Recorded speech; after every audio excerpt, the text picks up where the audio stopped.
સ્વાગત છે। સાંતલપુર તાલુકામાં પાટણ લોકસભા 3ના કોંગ્રેસના ઉમેદવારને ચૂંટણી પ્રવાસ દરમિયાન મળ્યું મોટું સમર્થન। પાટણ જિલ્લાના સાંતલપુર તાલુકાના 10 ગામોની અંદર પાટણ લોકસભા 3ના કોંગ્રેસના ઉમેદવાર ચંદનજી ઠાકોરને મોટું સમર્થન મળ્યું છે। ઠેર ઠેર ચંદનજીને આવકારવામાં આવ્યા અને કોંગ્રેસને વિજય બનાવવા ખાતરી પણ આપવામાં આવી, જેમાં સાંતલપુર તાલુકાના ગરમડી, મઢુત્રા, વૈવા, બકુત્રા પર સિધાડા, કોરડા, ઝજામ જેવા 10 ગામોની અંદર કોંગ્રેસના ઉમેદવારે ચૂંટણી પ્રચાર કરતા ઠેર ઠેરથી મોટો આવકાર મળ્યો હતો।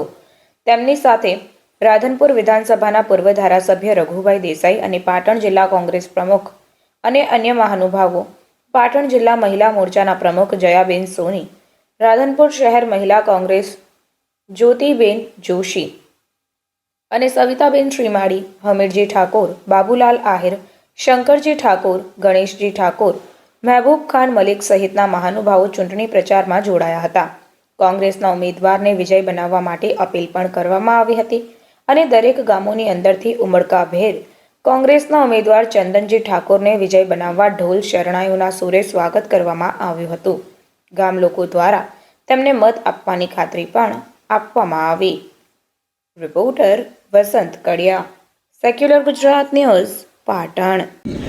સદારામ બાપુની જય બરાબર બોલાતી નથી હો, તમારો જય અવાજ છે ટોટાણા પહોંચે એવું બોલો। સદારામ બાપુની, સદારામ બાપુની, વાહ ભાઈ વાહ।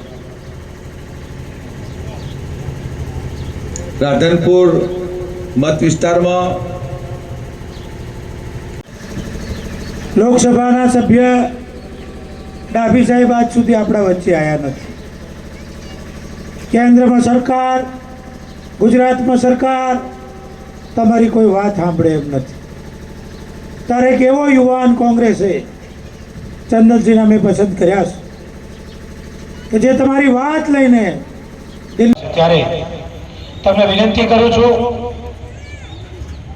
સાંતલપુરે કાયમ માટે સાથ આપ્યો છે, આ વખતે પણ સાથ આપીને ચંદનજીના જામીન થવા આવ્યા છીએ। ચંદનજીની જ્યાં જરૂર હશે ત્યાં તમારા વચ્ચે ઉભા રહેશે એની ખાતરી આપું છું। સાથે ચંદનજીને વિનંતી કરું કે પોતાનું ઉદ્બોધન કરશે। તારીખ 7 ચંદનજીને મત આપી વિજય બનાવો તેવી આપ સર્વ પાછલા 10 દિવસથી સમગ્ર લોકસભામાં પ્રવાસ ચાલી રહ્યો છે। આજે રાધનપુરના સાંતલપુર વિસ્તારનો પણ પ્રવાસ શરૂ કર્યો છે।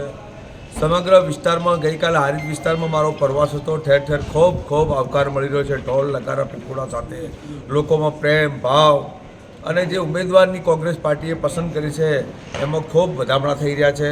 આજે સાંતલપુર તાલુકાની અંદર અનેક ગામડામાં મેં પ્રવાસ કર્યો। પ્રવાસની અંદર ખૂબ પ્રતિસાદ, વધુમાં વધુ પ્રતિસાદ મળ્યો છે। લોકોનો પ્રશ્ન પણ છે આજે ટોલ ટેક્સવાળા બાબતમાં, જે ટોલ ટેક્સ લોકોને લોકલનો જે ટોલ ટેક્સ લેવામાં આવે છે એ પણ એક મહત્ત્વનો પ્રશ્ન છે। પાણીનો પણ પ્રશ્ન છે। અનેક પ્રકારના પ્રશ્નોની રજૂઆતો પણ મળે છે। આવાવાળા સમયમાં પ્રજાને મારો સંદેશો છે કે જો આપ લોકસભા જીતી અને દિલ્હી પહોંચીશ તો સૌથી પહેલાં આ વિસ્તારના જે અનેક પ્રશ્નો છે એ પ્રશ્નો હલ કરવાના પ્રયાસો કરીશ અને જંગી બહુમતીથી પ્રજા મને જીતાડશે અને આ વખત પ્રજાએ પણ મન બનાવી લીધું છે કે કોંગ્રેસને જીતાડીને દિલ્હી મોકલ્યું છે, એવો શુભ સંદેશો છે। સમાચારોની અવનવી અપડેટ્સ માટે જોતા રહો સેક્યુલર ગુજરાત ન્યૂઝ। સાથે સેક્યુલર ગુજરાત ન્યૂઝ ચેનલને લાઇક, શેર અને સબસ્ક્રાઇબ કરો અને બેલ આઇકોન દબાવીને સમાચારોની ઝડપી માહિતી મેળવો।